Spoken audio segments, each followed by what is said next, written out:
Yo todavía no me he puesto a ver mucho las grabaciones, pero sí reviso mucho los jams. Ok, Y sí, perfecto. Tercero, vamos a ver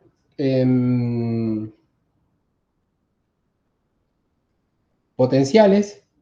Esto ya entraría en el otro capítulo, ¿sí? Potenciales B y A, que son, ahora, hasta ahora trabajamos con los campos eléctrico y magnético, ahora vamos a un poquitito trabajar con potenciales, obviamente en el caso dependiente del tiempo. Ahí van a surgir eh, unas cosas que se llaman eh, los gauge de Coulomb y de Lorentz.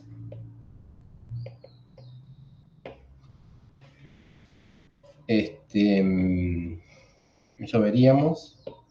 Y como quinto tema,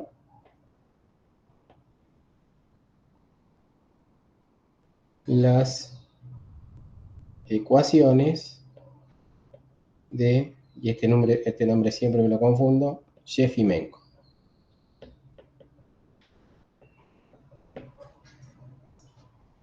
Eh,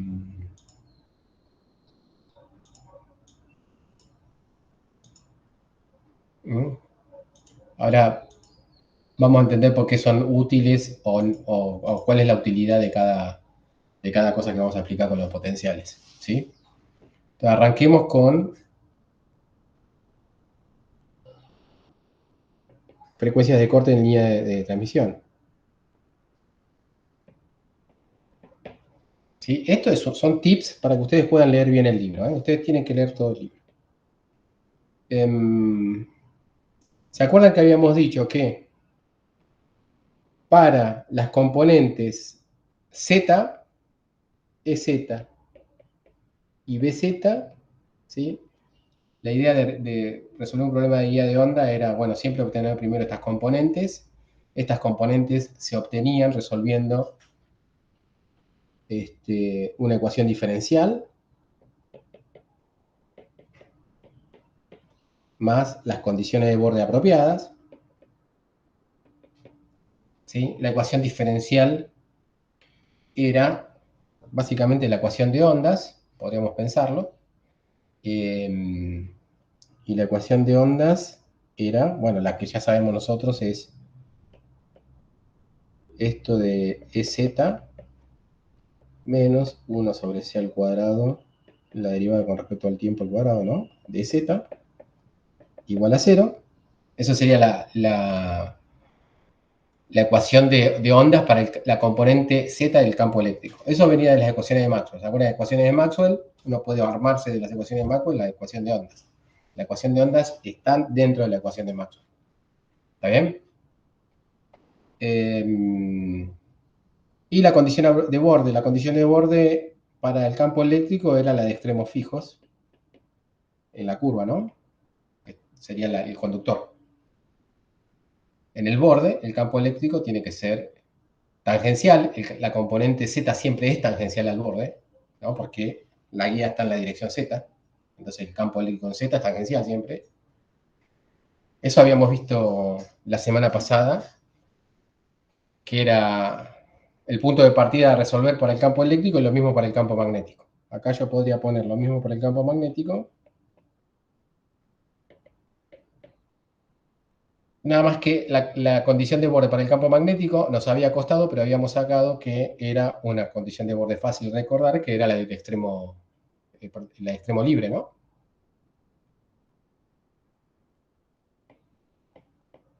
Con respecto a la normal, ¿sí? En la curva es igual a 0. Esa sería la condición de borde. Esto acá viene por un lado, ¿sí? Y esto que acá viene por otro. ¿Ok? Y la ecuación es la ecuación de onda. Acá uno puede completar fácil. Sobre C al cuadrado, la derivada de t al cuadrado, igual a 0. ¿Sí? Y después, Como segundo paso, no sé si lo habíamos puesto así, segundo paso, resolvemos,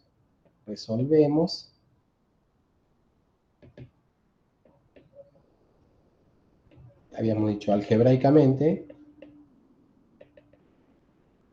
como para marcar la diferencia de que no es que estamos resolviendo ecuaciones diferenciales, sino despejamos las otras componentes de los campos, que son el EX, el EY, el, el BX y el BY. ¿Está bien? Y también habíamos visto cómo se hacía. Bueno, ahora una vez que uno tiene eso, tiene que continuar, digamos, analizando qué es lo que pasa en una guía dental. Todo esto es muy matemático. ¿Sí? Ahora vamos a darle un poco más de física al análisis este. Para avanzar un poquitito, fíjense que la derivada temporal del campo eléctrico en Z y BZ tiene que ver con ese término de fase que era E a la I KZ menos omega T. Entonces yo puedo ahí reemplazar fácil acá. Acá me quedaría, me baja un I al cuadrado, eso cambia el signo, y acá me quedaría entonces una ecuación ya en el dominio de las frecuencias, que sería más, porque me queda menos con menos más, omega al cuadrado sobre C al cuadrado es Z igual a 0. ¿Está bien? Y acá me quedaría más omega al cuadrado sobre C al cuadrado por BZ igual a 0. ¿Mm? Es la misma ecuación, nada más que apliqué la derivada temporal. ¿Sí? Siendo que las formas de los campos, ¿se acuerdan que era la forma de los campos eléctrico y magnético que habíamos propuesto? Era un campo eléctrico en XY, magnético de NXY, y una parte que iba con Z y T de esta manera.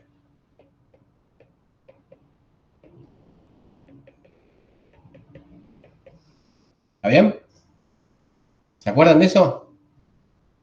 Habíamos propuesto ese tipo de campos. Bien, entonces, tomemos esto que está acá. ¿No es con menos ahí, Dani, en vez de más?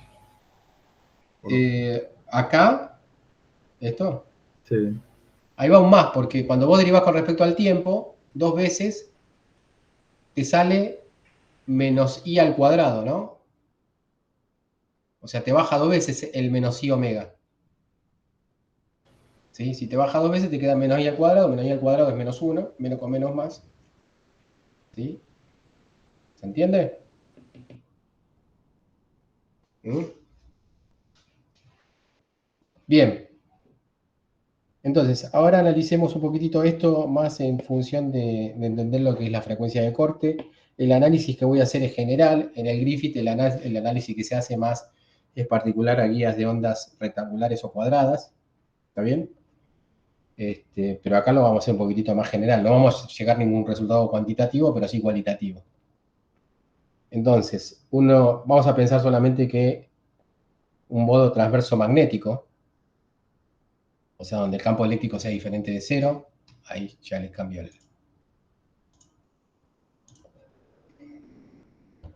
Vamos a suponer en este caso se tendría que cumplir esta ecuación. Es z más omega al cuadrado c al cuadrado por ez igual a 0, ¿no? Y más la condición de borde que el ez en la curva sea igual a 0, que es la de extremos fijos. Este nabla al cuadrado es un nabla que va a ser una parte que es en x y en z, a eso lo vamos a llamar nabla al cuadrado, si querés, nabla al cuadrado perpendicular, más ¿sí? Una derivada en z. ¿Sí? Uno podría pensarlo, bueno, si siguen cartesianas, esto que está acá es la suma de dos cosas. Por ejemplo, en cartesianas, esto sería la derivada al cuadrado de x, ¿no? Más la derivada al cuadrado de y, en cartesianas. En cilíndricas, esto sería, y ahí me olvidé cómo era. Me olvidé. Pero se ve fácil que se queda siempre separada. En cartesiana y cilíndrica es fácil separar la parte de la derivada de z. ¿Ok? Así, más allá de que tratemos cartesianas o cilíndricas, ¿sí? Este operador del Laplace o laplaciano puede separarse en una parte que vamos a llamar perpendicular, que se obtendrá según si estamos trabajando en cartesianas o cilíndricas, y en la parte en z. Entonces, si yo pienso que ese laplaciano se separa en esas dos partes, ¿sí? Y el EZ tiene un comportamiento en Z bien definido, que está dado por E a la I kz menos omega t, ¿no? Por ese término. Entonces, cuando yo haga la derivada, esto me va a quedar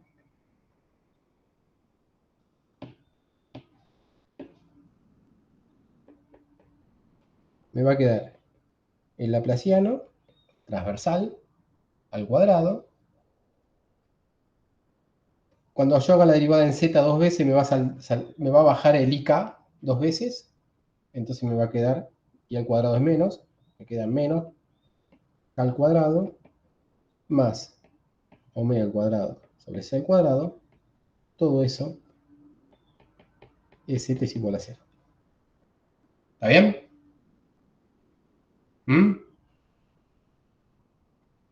Porque, bueno, al derivar con respecto a z dos veces, me baja el IK dos veces. ¿Está bien? Y bueno, y acá esta condición se tiene que seguir cumpliendo. Entonces, yo lo voy a ver a este problema como un problema, el siguiente problema de autovalores.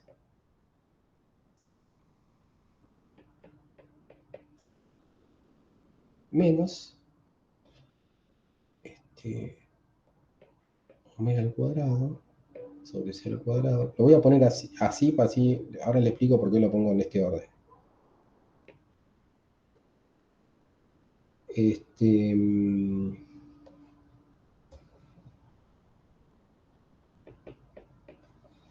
¿Sí? Y la condición de borde sería esta. O sea, yo llego a un problema que matemáticamente tiene una facha, ¿sí? Que para nosotros es conocida. Es una ecuación diferencial de autovalores, ¿sí? Con una condición de borde bien definida. A los autovalores eso yo lo puedo llamar lambda. Fíjense, para que tengamos idea de por qué puse el signo menos. ¿Se acuerdan cuando uno tiene un problema así armónico, con solución armónica, son ecuaciones de este tipo? Si bien la derivada acá es temporal, ¿sí? ¿Se acuerdan que esto era menos la masa por el omega al cuadrado, ¿sí? Por x. ¿Está bien? Entonces uno puede pensar eso como una ecuación sencilla de autovalores, donde el autovalor es todo esto. ¿Está bien? O directamente menos omega al cuadrado de x, si uno le saca la masa, ¿sí? Bueno,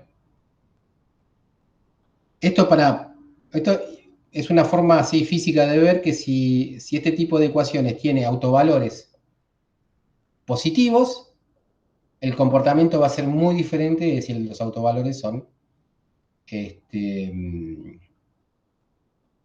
negativos.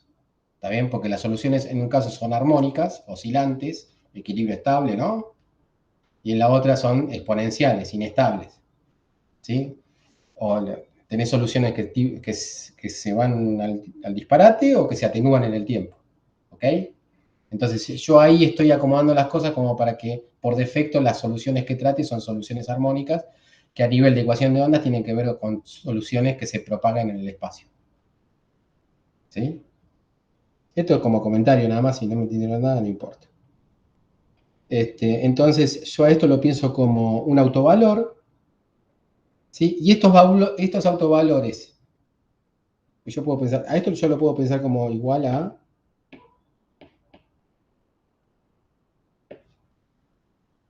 lambda por z, ¿no?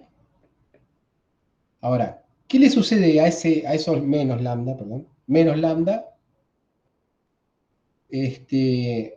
a partir de las condiciones de borde. ¿Sí? Las condiciones de borde lo que provocaban sobre los autovalores era la discretización de esos autovalores. ¿Ok? Lo mismo que en física 4. Vos tenías la ecuación de ondas y pegabas le ponías condición de extremos fijos, ¿sí? La relación de dispersión, si bien es una relación continua, de omega, de K a omega, ¿sí? Los valores de K se discretizaban, ¿sí? Por la condición de borde. Acá va a aparecer, acá en este caso incluso es exactamente lo mismo. ¿Por qué? Porque estamos trabajando en el espacio, ¿no? O sea, es exactamente lo mismo. Después, bueno, en el caso de si uno hiciese esto para el campo magnético, la condición no sería de extremos fijos, sino de extremos libres. ¿Está bien? Pero también sigue discretizándose. Por lo tanto, los autovalores que van a aparecer ahí van a ser discretos, y esos autovalores lo vamos a llamar, por llamarlo de alguna forma, después van a ver que la numeración en realidad es más complicada, pero bueno, vamos a llamarlo menos. Esto simplemente, la forma que le voy a dar acá es para después hacer las comparaciones más directas, ¿sí? Pero simplemente estoy cambiando el nombre. Y sobre todo para joderle a ustedes, porque yo sé que ustedes van copiando y mientras yo voy cambiando, ustedes van borrando, ¿sí? Y los vuelvo locos, entonces me divierte eso.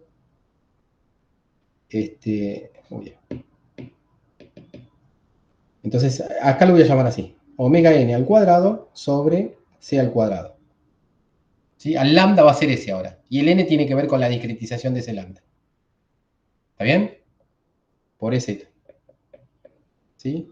Esta discretización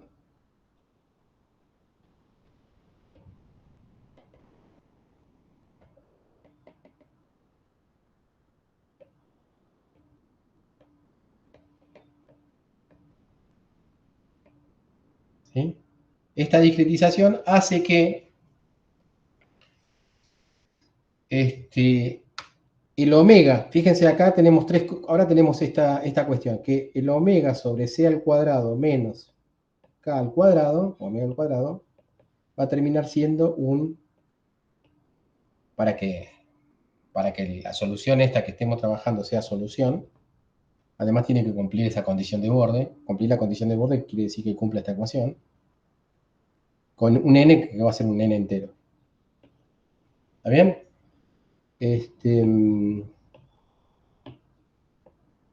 Fíjense, esta omega que está acá es la frecuencia de trabajo, ¿no? La frecuencia con la que estamos en un régimen estacionario impulsando o forzando la guía de ondas, desde el punto de vista electromagnético. Puede pensar que uno le hace incidir una onda en forma oblicua, como vimos al principio, ¿no? Pero hay diversas formas de excitar una guía de onda electromagnéticamente. ¿Está? Esa sería la frecuencia de trabajo en el régimen estacionario. No tiene nada que ver con la forma que tenga la guía. ¿Sí? Este que está acá, esto es frecuencia de trabajo, podríamos decir. Este K que está acá es, iba a decir vector, pero en realidad directamente es la propagación en Z de la, ¿no? De la onda. Esta es la propagación. Si quieren, en la dirección de la guía o en la dirección Z. ¿Sí? Es el término E a la I Z menos omega T, ¿no? Y el omega n, este omega n, esto es lo que surge de aplicar las condiciones de contorno sobre la guía de ondas, y esto es absolutamente geométrico. ¿Ok? Porque tiene que ver con cuando uno aplica las condiciones de contorno, y las condiciones de contorno van a responder según cómo sea la geometría de la guía de onda. ¿Ok? O sea, esto que está acá es lo que aporta, digamos, geométrico. Por decirlo de alguna forma. ¿Se va entendiendo? Entonces, ya dijimos que sí, también a esto lo podríamos haber llamado kn al cuadrado, ¿no? Son diferentes formas de verlo. Pero bueno, fíjense que esto básicamente es una relación de dispersión. Estamos tomando un caso particular, un entero particular n, para no complicar el tema, ¿no? Después cuando uno quiera ver la solución general va a ser la combinación lineal de todas las posibles soluciones con n diferentes, con n entero diferente, ¿no? Pero si fijamos un n entero, si fijamos n,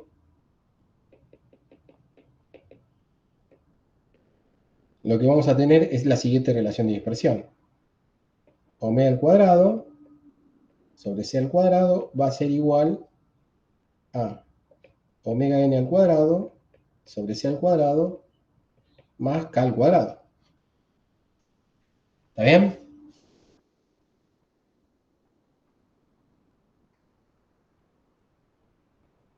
¿Sí? Fíjense que si el omega n hubiese sido 0, acá me queda una relación de dispersión linda.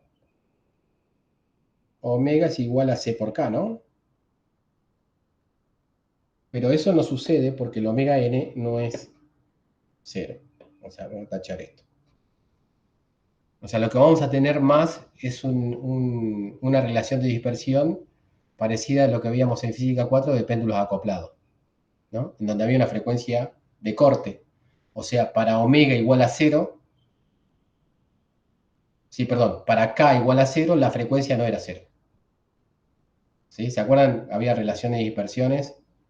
El caso típico es el de péndulo acoplado, ¿sí?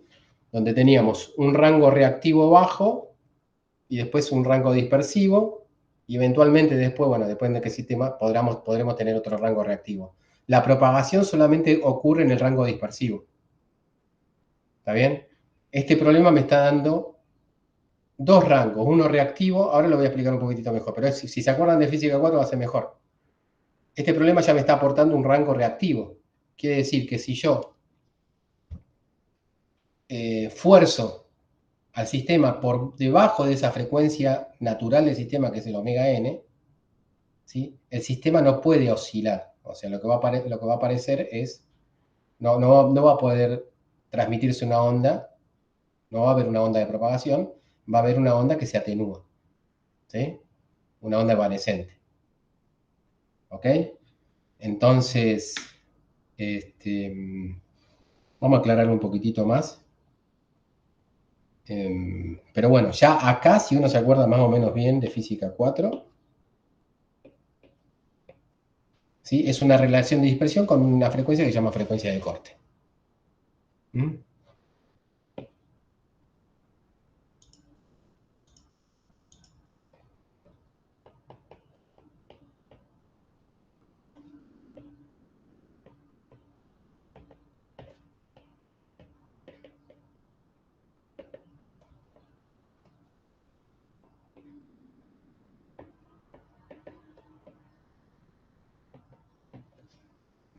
¿Sí? Porque quedaría omega al cuadrado, paso el c al cuadrado por todos lados, entonces me quedaría omega n al cuadrado más c al cuadrado por k al cuadrado.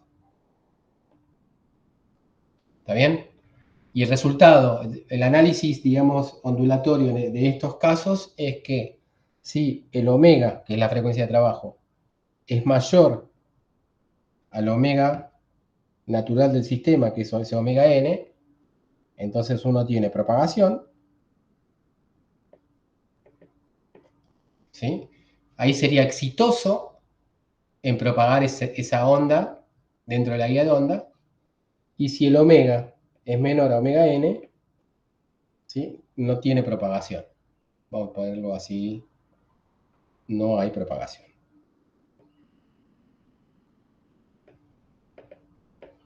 ¿Sí? En realidad, el análisis es más complicado porque uno tiene varias frecuencias de corte, tiene infinitas frecuencias de corte. Acá estamos haciendo el análisis para una sola frecuencia de corte. Ahora, a cada frecuencia de corte, omega n, le corresponde una solución, ¿sí? A cada frecuencia de corte, omega n, acá estamos analizando el campo eléctrico, hay una solución particular que es E sub n, la solución de ese modo de oscilación, ¿no? Es como estamos encontrando los modos normales.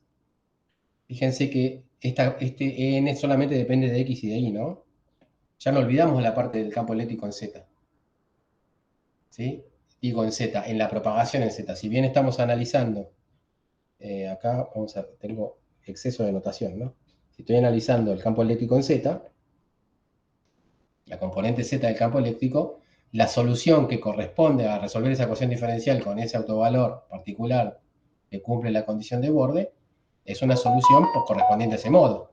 ¿Sí? Lo mismo que en la cuerda cuando teníamos el primer modo, tenía esta facha, el segundo modo esta facha, ¿no? Para los campos eléctricos vamos a tener lo mismo. Es más, lo vimos la clase pasada cuando le mostré matemática, ¿sí? Cómo eran los perfiles de los campos eléctricos y magnéticos cuando íbamos resolviendo diferentes modos. ¿Está bien? Así que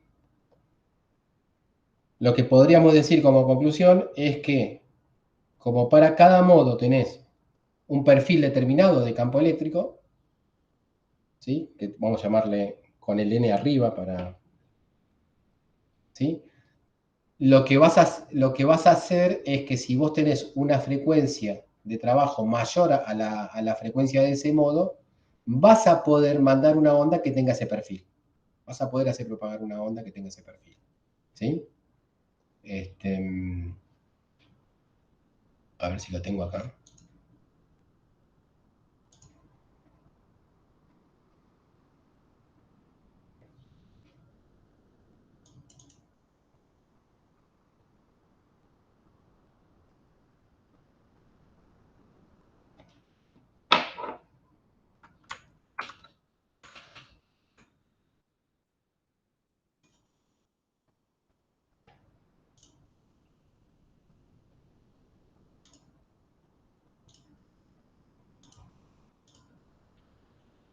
Sí, acá estamos yendo a una situación particular que es la guía de ondas cuadradas, ¿no? Si bien ahí, como yo se los caractericé a ustedes, presentaba un solo número natural para identificar un modo normal, cuando uno va al detalle, ¿sí? No hay una sola condición de borde que hay que cumplir en una guía de ondas cuadradas, por ejemplo. Cuando uno pone que hay que cumplir que el campo eléctrico es igual a 0 en el borde, ¿sí? Eso es equivalente en este caso a decir que es 0 en los bordes laterales, ¿sí? Y en el techo y en el piso. ¿Está bien? Cuando uno impone esas condiciones de borde, ¿se está viendo bien ahí? Cuando uno impone esas condiciones de borde, ¿sí? Lo que surge, en vez de surgir un solo número natural, surgen dos modos naturales, ¿sí? Según cómo sean los extremos fijos en la dirección X o los extremos fijos en la dirección Y. ¿Está bien? Y esos serían los números naturales M y N. ¿Está bien? Bueno, estos serían los perfiles a los que me refiero para diferentes modos normales de la guía de onda. ¿Ok? El primero sería el fundamental, el segundo, bueno, esto ya lo habíamos visto. Lo que estaba tratando de decir antes es que si mi frecuencia de trabajo es inferior, por ejemplo, a la del segundo modo normal, que sería este que está acá, ¿sí? Yo no voy a poder transmitir una onda que tenga ese perfil. ¿Se entiende? Y tampoco la del tercer perfil, porque eran degenerados estos dos en frecuencia. Estos dos tenían la misma frecuencia. ¿Ok? O sea, podré transmitir solamente una onda que tenga el perfil del modo fundamental. ¿Está bien? ¿Por qué? Y bueno, porque si trato de transmitir una frecuencia, o sea, trato de transmitir este perfil y estoy en el rango reactivo, o sea, por debajo de la frecuencia correspondiente a ese modo normal, ¿sí? La onda se atenúa. ¿Se entiende? ¿Sí? Perfecto. Entonces volvamos.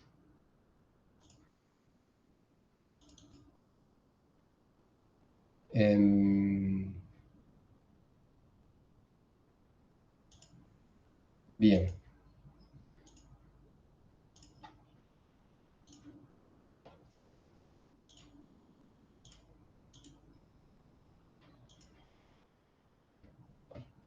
Entonces lo que digo es, este es, por decirlo así, el modo normal, ¿no? Perfil o modo normal. ¿Está bien? Todo eso. ¿Sí? Acuérdense que lo que estábamos graficando eran, ahí en el gráfico que les mostré recién, son las equipotenciales que le corresponde a la componente eléctrica, la componente Z del campo eléctrico, ¿no? O sea, no estamos olvidando de las componentes en I y en X y en Y del campo eléctrico, porque eso ya sabemos que lo podemos resolver de alguna manera, si no se complica mucho el análisis. ¿Está bien? Entonces, podríamos completar la frase de acá arriba, es propagación posible, voy a poner, del modo n, ¿sí? En realidad uno tendría que decir del modo mn, nada más que ahora estoy usando un solo entero, no habría que usar los dos enteros, ¿está bien? Pero para que se entienda.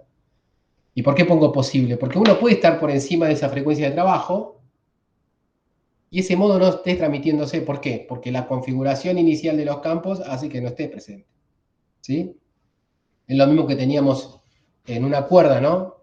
¿Se acuerdan que en una cuerda la condición inicial de esa cuerda iba a determinar si el modo ese iba a estar presente o no? ¿Sí? La posición y velocidad inicial de cada una de las partículas de la cuerda, ¿no? O sea, si uno tiene, o sea, la frecuencia con la que forzábamos a la cuerda estaba por encima del segundo modo, ¿sí? Pero la manera en que excitábamos a la cuerda hacía que la cuerda quedase quieta en el medio, entonces ese segundo modo, que es un modo impar, no se excitaba. ¿Está bien? Acá de la misma manera, yo puedo estar por encima con la frecuencia de trabajo por encima de un modo específico, pero puede ser que esté excitando a la guía de determinada modo de determinado modo que ese modo no se esté excitando. ¿Está bien? ¿Se entiende? ¿Mm? Estamos dando el panorama general. Después uno va al Griffith y estudia todo esto, pero a nivel de cuentas o fórmulas para el caso de la guía cuadrada, pero hay tantas cuentas que uno se puede perder en el análisis más general. ¿Ok?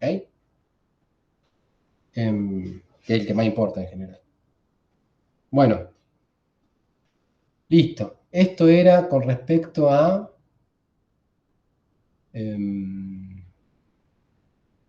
lo que habíamos visto, era lo primero.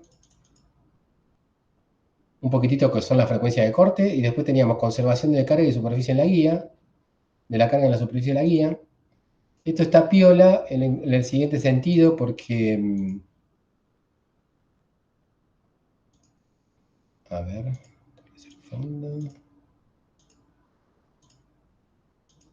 ¿se entendió? Hasta ahora sí. Sí. Conservación de la carga. Este segundo tema, en realidad sigue siendo el primer tema.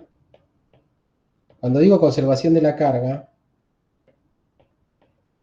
¿sí? Para que las cosas cierren, y además, cuando uno quiere hacer ese análisis, por ejemplo, que le planteé al principio a Lázaro, de que las cargas sí se acomodan, las cargas y las corrientes se acomodan de determinada manera por las condiciones de borde, uno tendría que, vamos a agarrar un caso general, en un caso general así explotamos lo que vimos antes, supóngase que la guía de ondas tiene esta facha, y tomamos un punto particular de la guía de ondas y hacemos el mismo análisis de antes. Nos fijamos ¿sí? El radio de curvatura y cuál punto sería centro de curvatura para ese punto particular de la superficie. Suponemos que es esto.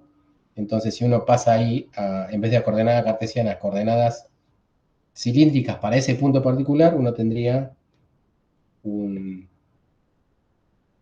ρ versor para allá, un phi versor para allá y un z para acá. ¿Ok?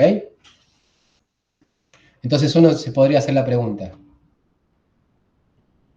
Bueno, obviamente se tiene que conservar. ¿Se acuerdan que la conservación de la carga se tiene que dar siempre? Cuando hablamos de conservación de la carga estamos diciendo que la divergencia de J más la derivada de ρ con respecto al tiempo es igual a 0. Claramente, dentro del hueco de la guía de ondas, que es esto, eso se da porque tanto ρ como J es igual a 0. ¿Ok? Acá no hay ninguna cosa ni la otra, así que se cumple esa ecuación de continuidad. Ahora, si yo me voy al borde, ¿sí? Lo que vamos a tener justamente, ¿sí? Y pensamos en las condiciones de borde, ¿se acuerdan que las condiciones de borde son EZ,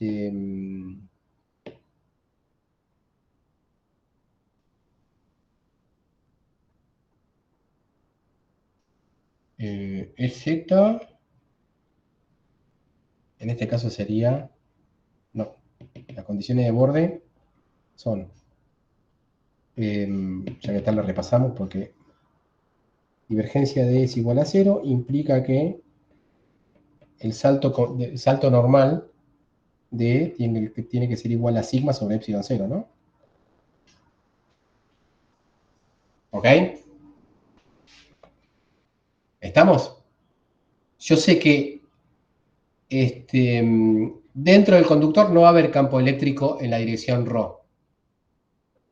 Perdón, sí, en la dirección, no va a haber ningún tipo de campo eléctrico, ni en la dirección ρ, ni en la dirección φ, ni en la dirección z, dentro del campo eléctrico, del conductor. ¿Sí? Entonces, esta condición de borde a mí me dice que, a ver si esto les parece automático, que el E ρ menos el E ρ, porque ahí estoy suponiendo que estoy del lado ¿sí? Del lado del vacío, digamos, del lado del hueco, menos E ρ es igual a sigma sobre epsilon 0. ¿Estamos de acuerdo con esto? El ρ es la dirección normal, ¿ok? Vamos a hacerlo un poquitito más. Esto sería el E en el conductor, o sea, en la región 2, de en la dirección ρ, que es la normal, ¿no? Según las coordenadas que yo elegí. Estamos analizando este punto.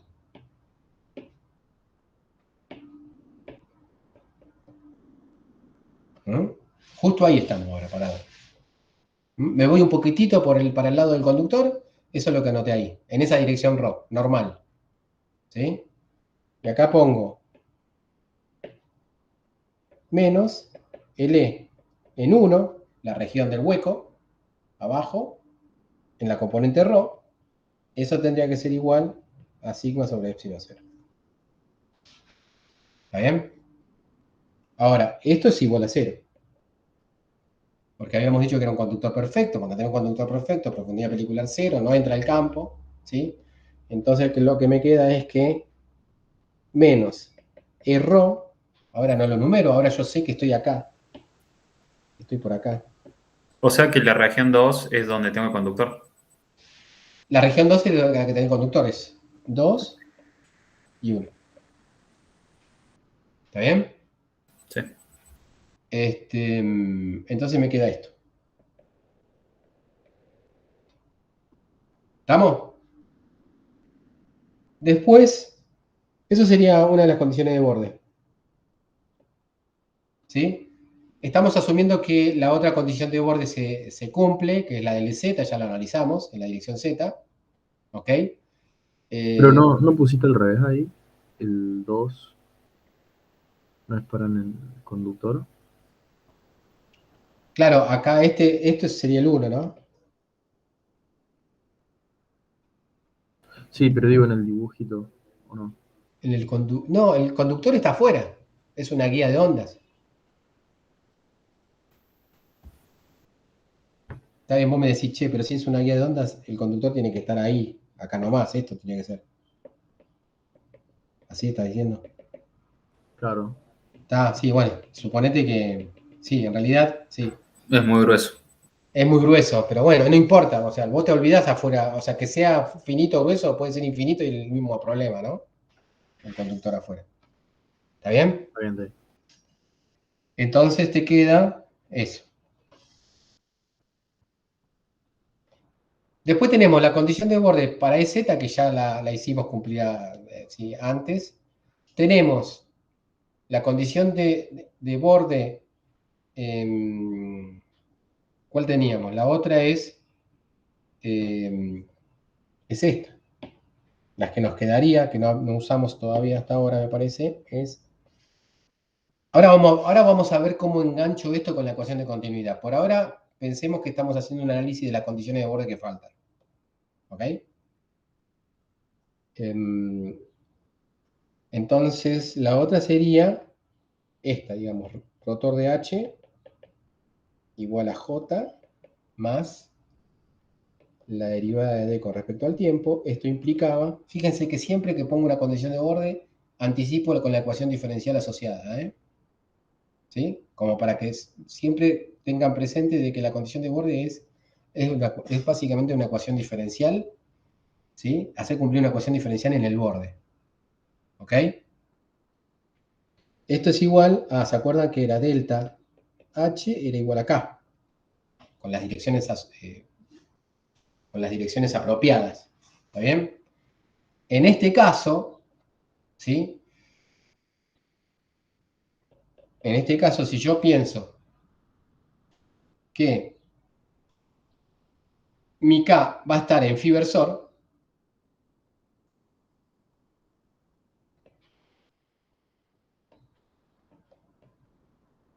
¿sí?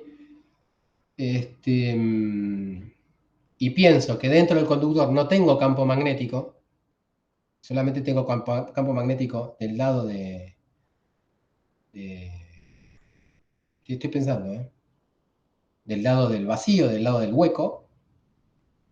Entonces fíjense que esto estaría generado, esa corriente superficial K estaría generada por un campo magnético que, o al revés, el mismo que tendría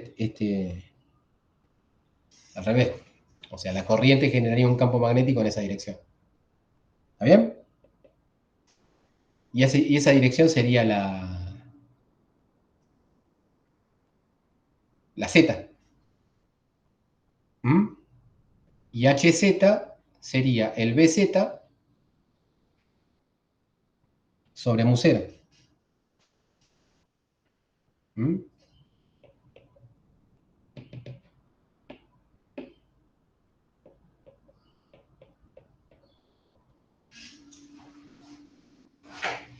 ¿Estamos? ¿Por qué? Porque del lado del conductor no tengo. ¿Sí? Y la dirección correcta sería esa. ¿Sí? O sea, uno podría decir, bueno, por acá no tenés. No, no tengo. Porque estamos del lado del conductor, ¿no? ¿Mm?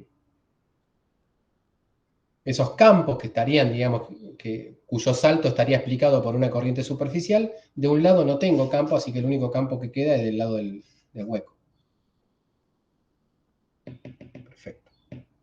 Yo me quedaría así. Bien. Listo, entonces tengo esto.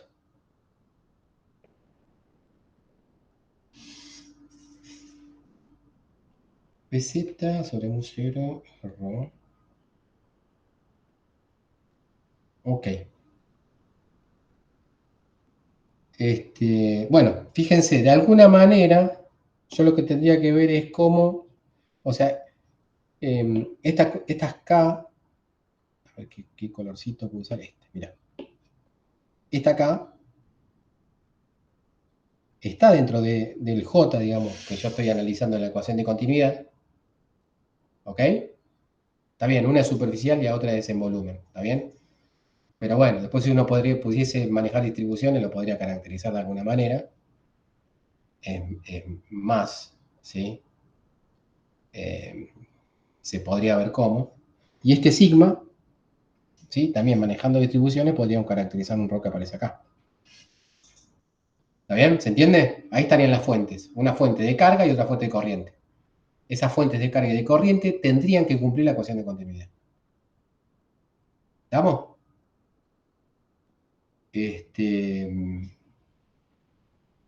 ¿Cómo?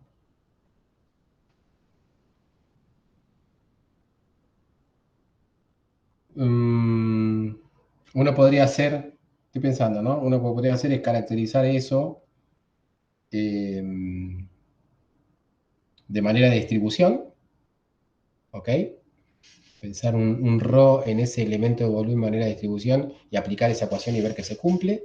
Y cuando uno aplica esa ecuación, que es la ecuación de continuidad, termina cayendo a alguna ecuación Maxwell, ¿sí?, que relaciona el BZ con el error, ¿sí?, y se cumple, ¿sí? O podría haber alguna forma más fácil de hacerlo, que es, en vez de tratar de hacer cumplir esa ecuación de continuidad, ¿sí?, de la manera que establece la ecuación de continuidad, hacerlo un poquitito más con los dedos, ¿ok?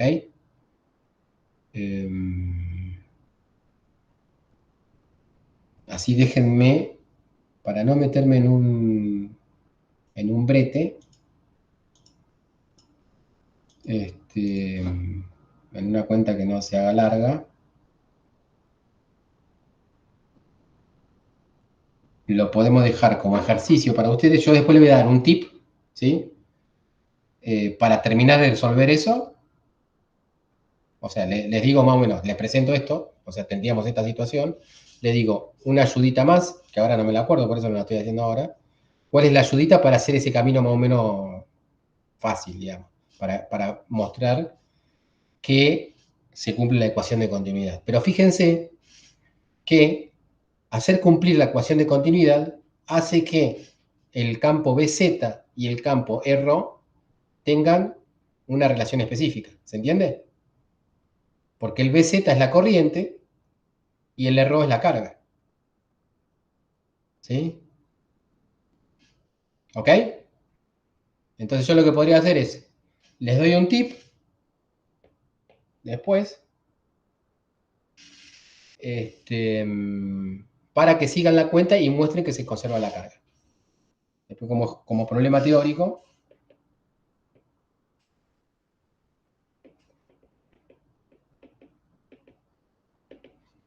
mostrar conservación de la carga, ¿no?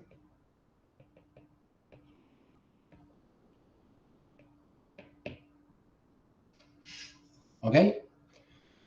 Y por último, una preguntita. La preguntita que le hago es ¿por qué en esta ecuación no entra,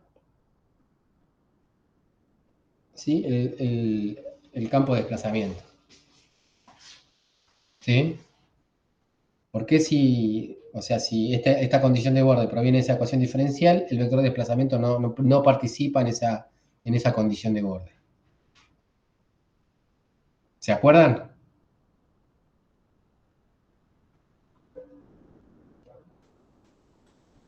Yo lo voy a repetir tantas veces como sea necesario, pero si alguno se lo acuerda, genial.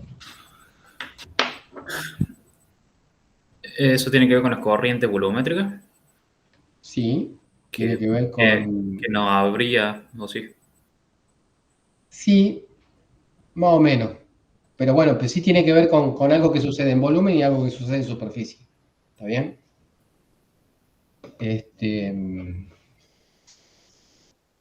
Pero sí, tiene que ver si te estás refiriendo a la corriente de desplazamiento.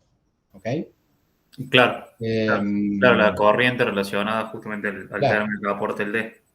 La corriente de desplazamiento, o sea, vos estás asumiendo ahí que tu campo D no diverge en la superficie. ¿Sí? Cuando vos supones que tu campo D no diverge en la superficie, esa es una forma de decir que la corriente de desplazamiento no diverge en la superficie, ¿está bien?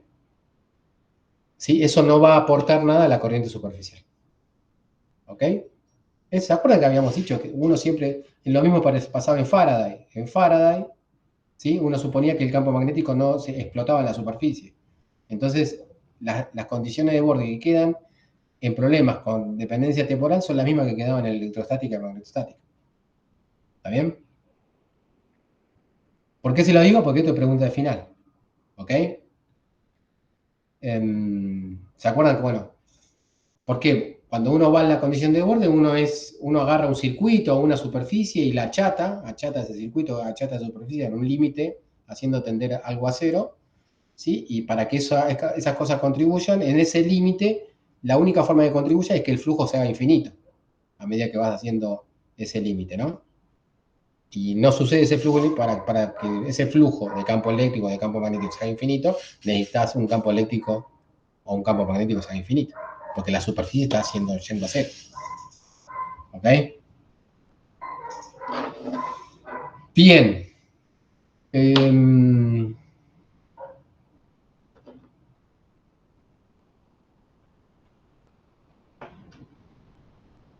Vamos a dejarlo acá.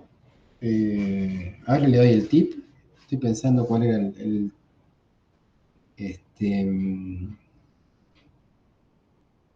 tip. Mejor voy a hacer un recreo y lo voy a buscar bien, ¿sí? Para no meter la pata.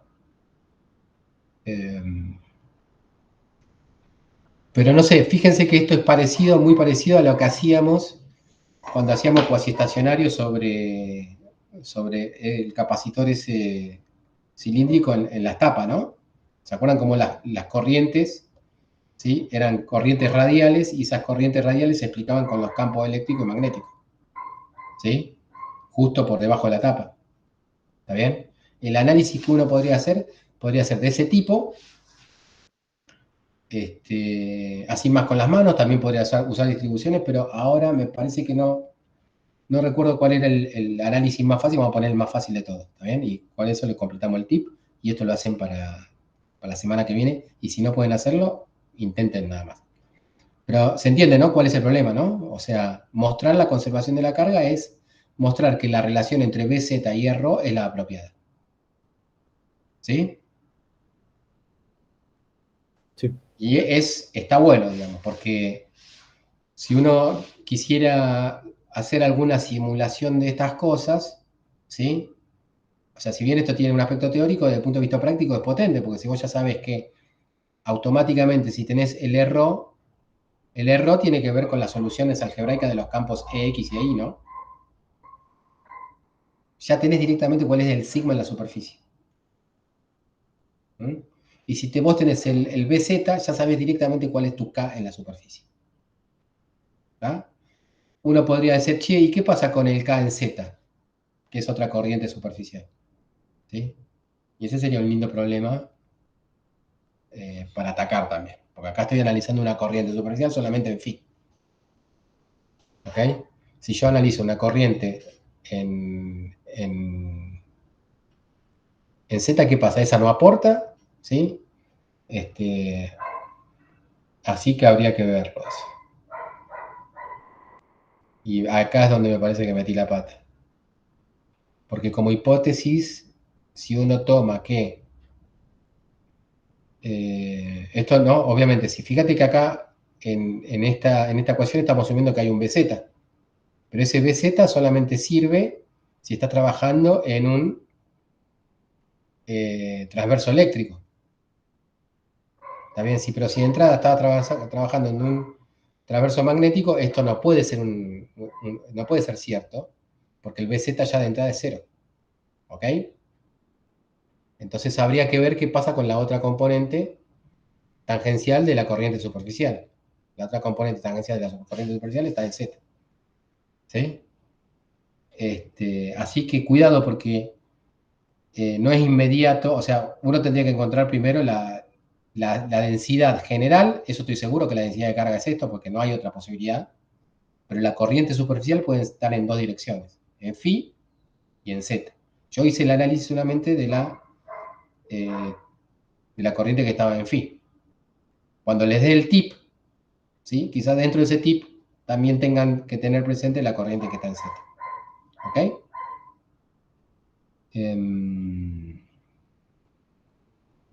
Bien, dejo de grabar acá.